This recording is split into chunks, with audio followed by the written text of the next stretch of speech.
Mahadev and sons में काफी अरसे बाद you can see this light moment, जी हाँ, जहाँ नर्मदा और रज्जी मिलकर धीरज के साथ ना हंसी ठिठोली कर रही हैं।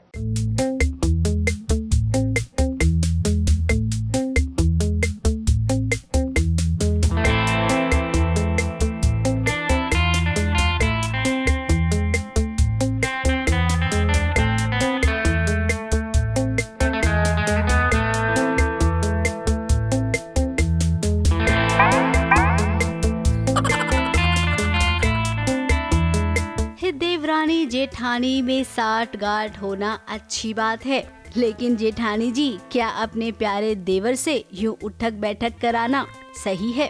माना कि आपको अभी रज्जी का साथ मिल रहा है, रज्जी और आप दोनों मिलकर धीरज की खिंचाई कर रही हैं। ये सुनहरा मौका अपने हाथ से जाने मत दे।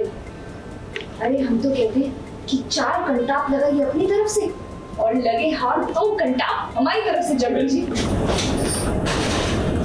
तुमने जो हमारे साथ बदतमीजी की है उसके लिए तुम्हें उठक बैठक तो करनी पड़ेगी। क्या? हाँ चलो। ये कैसा? हम कुछ नहीं सुनेंगे वरना तुम्हारी सॉरी एक्सेप्ट नहीं की जाएगी। ऑफ कोर्स जब आप किसी से बहुत ज़्यादा एक्सपेक्ट करते हो और वो आप से वो चीज़ें कह जाते हैं जो बहुत हर्टफुल होती हैं, तो ऑफ कोर्स होता है ना कि मतलब ये तुझसे एक्सपेक्ट नहीं किया था, आप मुझसे ये कैसे सोच सकते हो कि मैं कभी आपके लिए बुरा चाहूँगी। तो धीरज और मेरे बीच ऐसे अनबन हो गई थी और उससे लगा कि गुस्से में कुछ उसने बोल दिया, तो उसकी भाभी होने के नाते तो हम बस उसकी टांग खिंचाई कर रहे थे कि चलो उठक बैठक लगाओ। अब माना कि धीरज से गलती हो गई, लेकिन वो इतना बुरा भी नहीं है। आप जानती है ना नर्मदा भाभी।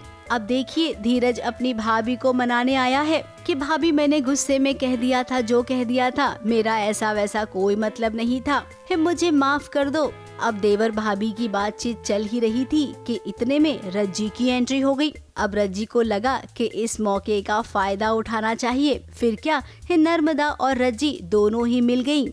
दोनों जब एक हो गई तो धीरज को भारी पड़ गया। हम तीनों का एक बहुत क्यूट बॉन्ड दिखाया है कि मैं एक टाइम पे रज्जी और हम एक साइड हो जाते हैं और यू नो धीरज है जो वो ऐसे शॉक्ड है कि ये क्या हो रहा है मेरे साथ। तो अगली बार से वो दोबारा ये गलती नहीं दोहराएगा। अब कोई बात नहीं, धीरज भी सोच रहा होगा कि आज का दिन आप लोगों का है, कल मैं भी अपने भाइयों के साथ मिलूंगा, तब आपको बताऊंगा। वैसे परिवार में ऐसे गुदगुदाने वाले सीन होने ही चाहिए। अब आपको बता दे कि क्यों माफी मांगने आया था धीरज यहाँ पर। अब महादेव के घर में एक फ्रॉड परिवार आ गया है जो अपनी लड़की की शादी करवाना चाहता है। उसी परिवार का पता लगाने के लिए रज्जी और नर्मदा पहुँचे थे। अब शायद किडनैप करना चाहते थे वो रज्जी को, लेकिन किडनैप हो गई नर्मदा। किसी और के कर्मों की सज़ा मुझे भुगतनी पड़ रही है फ़िलहाल, क्योंकि हमारे शो में जो मोगरा है बहुत ही इंटरेस्टिंग वे से उन्होंने अपना जो कैरेक्टर जस्टिफाई करने की कोशिश की है हम सबके सामने कि बहुत संस्कारी हैं, बट अपेरेंटली कुछ और ही चल रहा है उनकी लाइफ में। तो वही रिवील करने के लिए रज्जी और नर्मदा जाते हैं एंड अपेरेंटली उनका और मोगरा का कुछ कनेक्शन है, उसके बीच में मैं फंस जाती हूँ। अब धीरज कह रहा है कि मैंने आप दोनों को मना किया था, लेकिन आपने मेरी बात सुनी नहीं। वैसे डरने वाली कोई बात नहीं है, नर्मदा को बचा लिया धीरज ने। अब आगे आपको एपिसोड्स में बहुत कुछ देखने मिलेगा क्योंकि एक शादी हो रही है महादेव की मर्जी की, लेकिन वहाँ पर भी भसड़ मचेगी। मुंबई से विशाल शर्मा के साथ एबीपी न्यूज रिपोर्ट।